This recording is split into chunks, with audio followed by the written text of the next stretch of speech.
પેલા પેપરમાં છાપી નાખ્યું, પુષ્ટિ માર્ગની હવેલીમાં પાણી પીવું પાપ. પછી મારે હવેલીમાં જવાનું થયું 2 મહિના પછી. એટલે મને કાર્યકર્તાઓએ કહી રાખેલું કે જે આ પત્રકાર છે એ આપને થોડાક આવીને પ્રશ્નો પૂછશે, એટલે આપ તૈયાર રહેજો. એટલે પછી આવ્યા. એટલે મને એને પૂછ્યું કે આપણી હવેલીમાં પાણી ન પીવાય?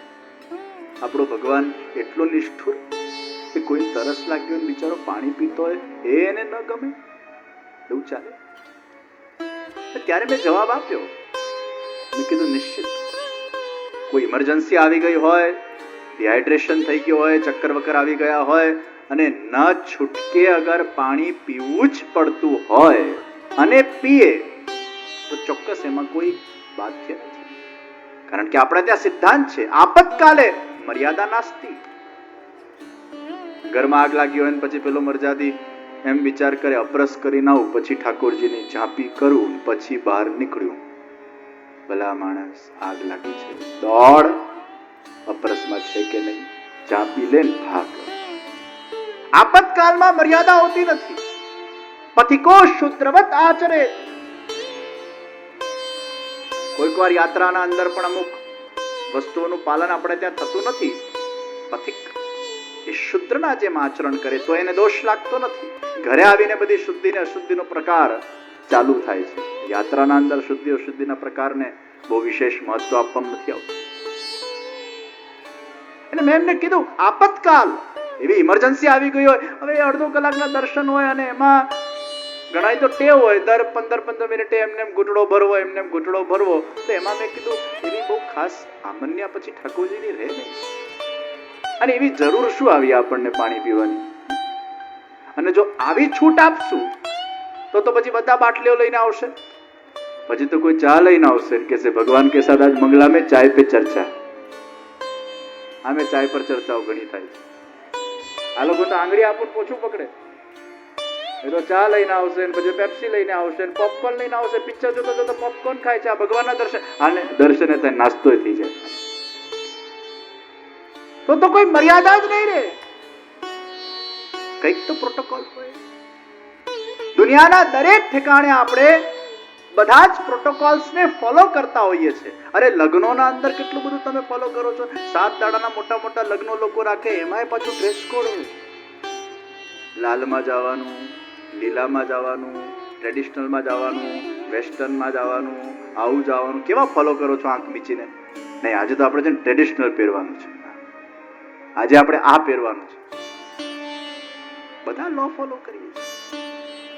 જો આ બધી મર્યાદાઓ રાખશું જ નહીં અને એ છૂટછાટમાં પછી એટલી છૂટછાટ થઈ જશે કે આખી વ્યવસ્થાઓ બગડવા લાગશે.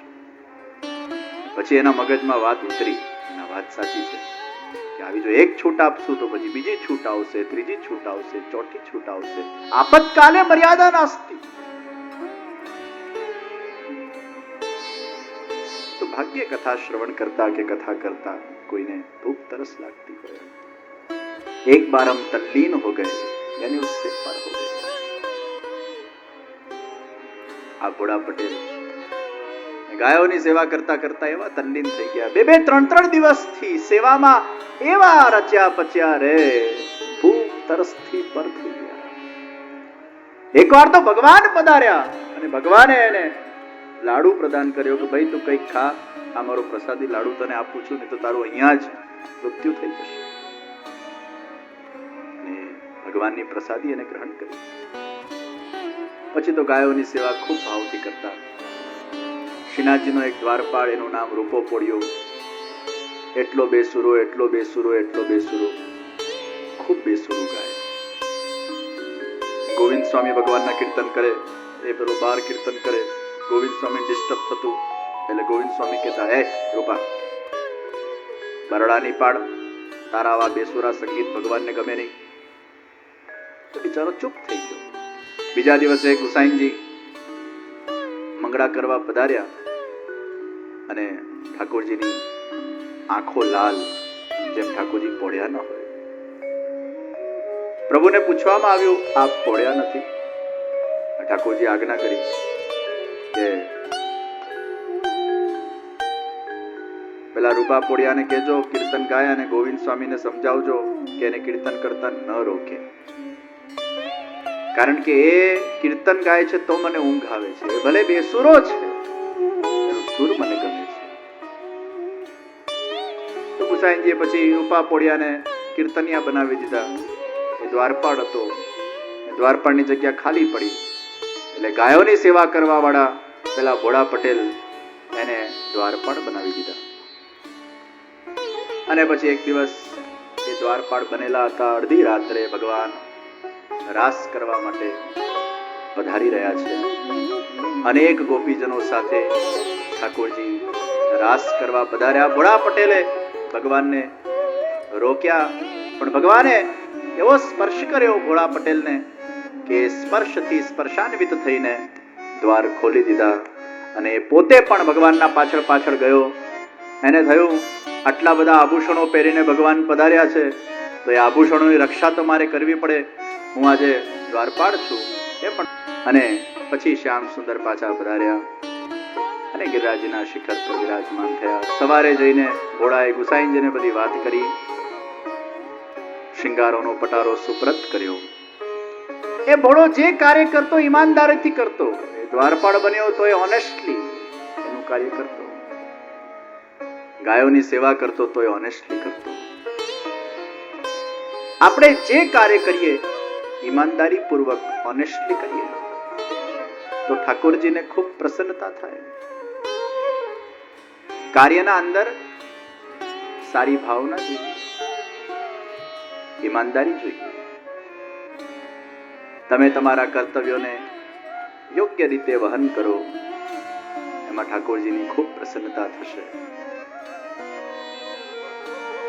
ભગવાને સુંદર રાસલીલા પરિપૂર્ણ કરી અને ભગવાન શ્રીનાથજીની સુંદર લીલાઓ બ્રજના અંદર ચાલતી ગઈ. આજે આપણી કથાનો 6 દિવસ છે અને કાલે આપણી કથાની પૂર્ણાહુતિ છે.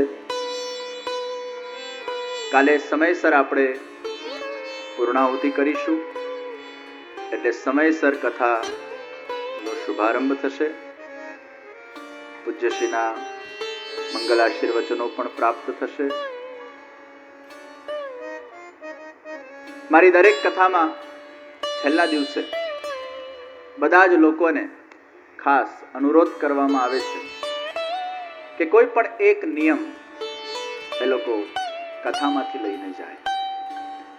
આજે આપને અત્યારે એ નિયમના કાગળિયાઓ આપવામાં આવશે. એ નિયમ પત્રને બરાબર રીતે ભરજો.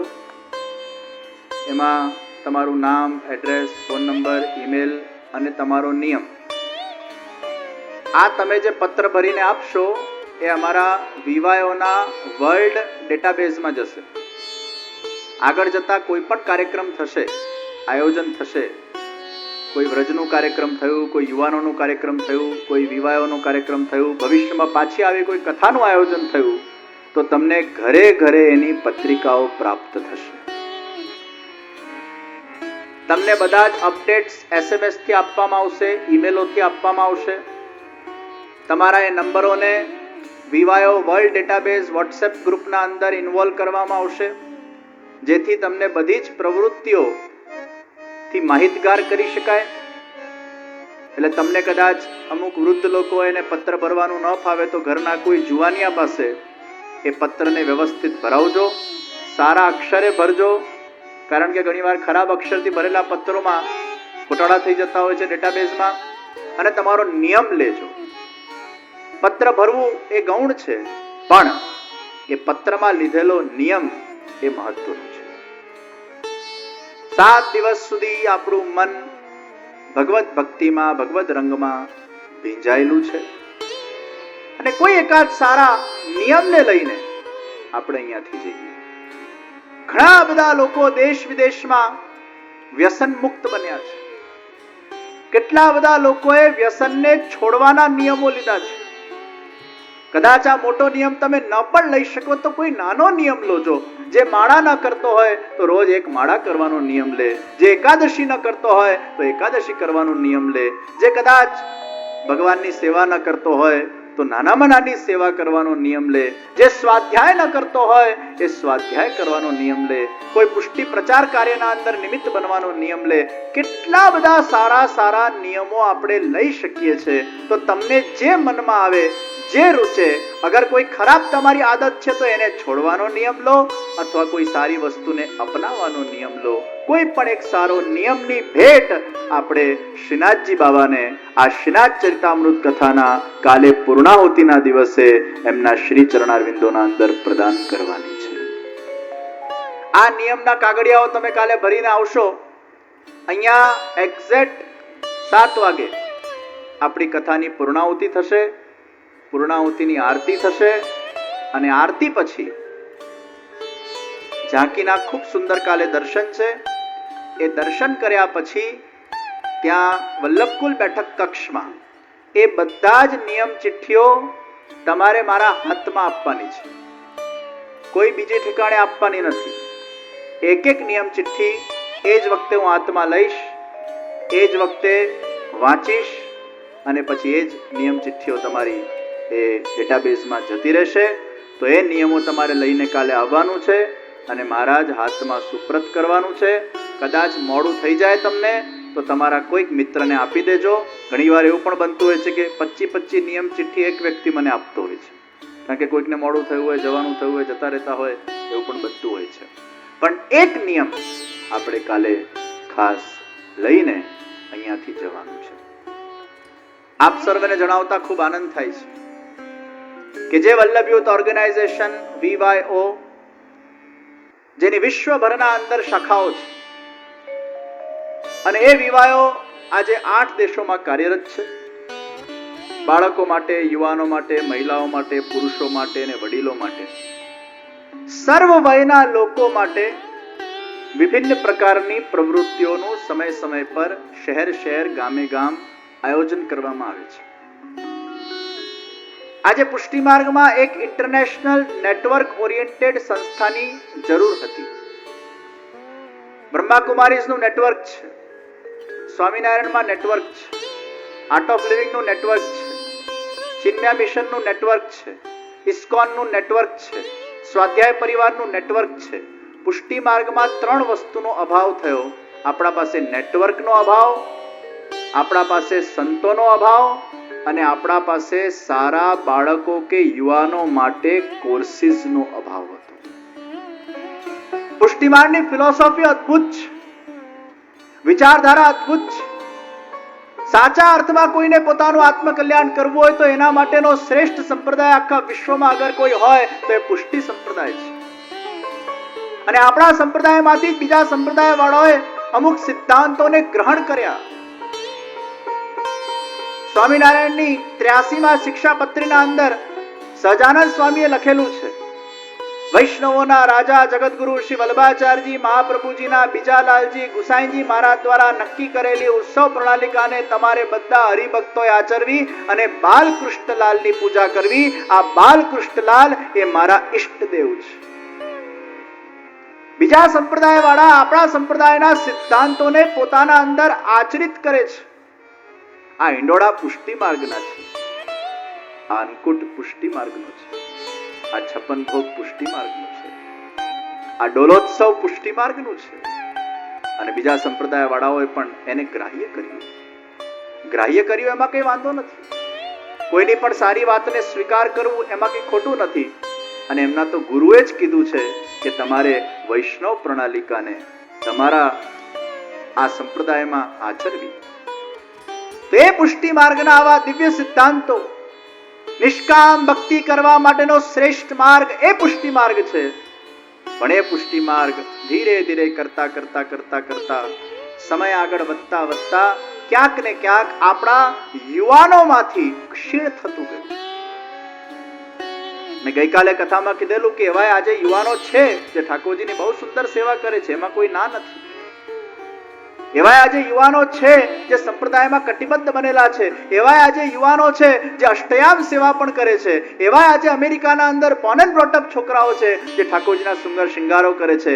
યુવાનોમાં પુષ્ટિ માર્ગ છે, નથી એવું નથી. પણ બહોળા સમાજની અગર વાત કરીએ, ખેદ થાય છે આપણને કહેતા કે આજે સૌથી વધારે કન્વર્શન અગર કોઈ જગ્યાથી થયું હોય બીજા સંપ્રદાયમાં, એ પુષ્ટિ માર્ગમાંથી થયું છે. આપણા જ વૈષ્ણવો બીજી જગ્યાએ ફંટાયા કેમ? કારણ કે નેટવર્કનો અભાવ, સંતોનો અભાવ. જેટલા પણ બીજા નેટવર્ક ઓરિએન્ટેડ સંપ્રદાય બન્યા, એ લોકો પાસે સંતોની પરંપરા હતી. એક વ્યક્તિ 24 કલાક પોતાના સંપ્રદાય માટે સંપૂર્ણ રીતે કટિબદ્ધ બનીને પોતાનું જીવન અને સમય ન્યોછાવર કરતો હોય અને સેવા પ્રદાન કરતો હોય. આપણા ત્યાં આચાર્ય છે, વૈષ્ણવ છે, પણ બીજી ચેનલ નથી, સંતની ચેનલ. આચાર્યો વરસાદ પાડે, અમારું કામ વરસાદ પાડવાનું, ખેતી કરવાનું નથી. યા તો અમે ખેતી કરી શકીએ, યા વરસાદ પાડી શકીએ.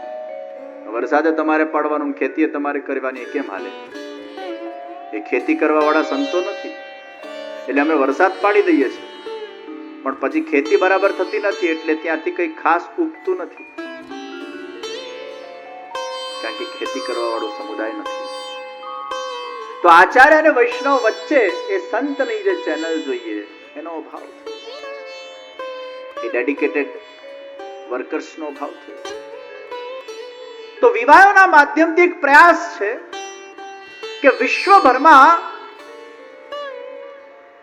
વિવાહોની શાખાઓ ખોલવામાં આવે, વોલેન્ટિયર્સ ઉભા કરવામાં આવે. એક વૈષ્ણવ 1 કલાક પણ પુષ્ટિ માર્ગ માટે સમય કાઢે, એવા 24 વૈષ્ણવ ભેગા થાય તો 24 કલાકનો એક સંત બને. આવા હજારો વોલેન્ટિયર્સ અગર ઉભા થાય અને પ્રોપરલી એનું સંયોજન કરવામાં આવે, માળખું બનાવવામાં આવે, આયોજનબદ્ધ રીતે અગર એ શાખાનું સંસ્થાપન કરવામાં આવે, તો એ વિવાહોની શાખા એ જે તે ગામમાં, જે તે શહેરમાં, જે તે એરિયામાં, જે તે વિસ્તારમાં, જે તે સોસાયટી સુધી એ પુષ્ટિ માર્ગના સિદ્ધાંતોના વિચારોને ઘર ઘર સુધી પહોંચાડી શકે અને એક વ્યવસ્થિત ખેતી કરી શકે. હજારો વિખરાયેલા મોતીઓ વિશ્વભરના અંદર પડેલા છે. એ હજારો મોતીઓને ભેગા કરીને એ વૈષ્ણવોનું એક મહાસંગઠન કરવાનું બીડું એ વલ્લભ યુથ ઓર્ગેનાઇઝેશન દ્વારા ઝડપવામાં આવ્યું છે. આજે ઘણા મોટા મોટા એસોસિએશન્સ આપણે જોયા, પણ આંતરરાષ્ટ્રીય સ્તર ઉપર કોઈ પણ વૈષ્ણવોનું અત્યાર સુધીનું સૌથી મોટું એસોસિએશન બનાવવામાં નથી આવ્યું.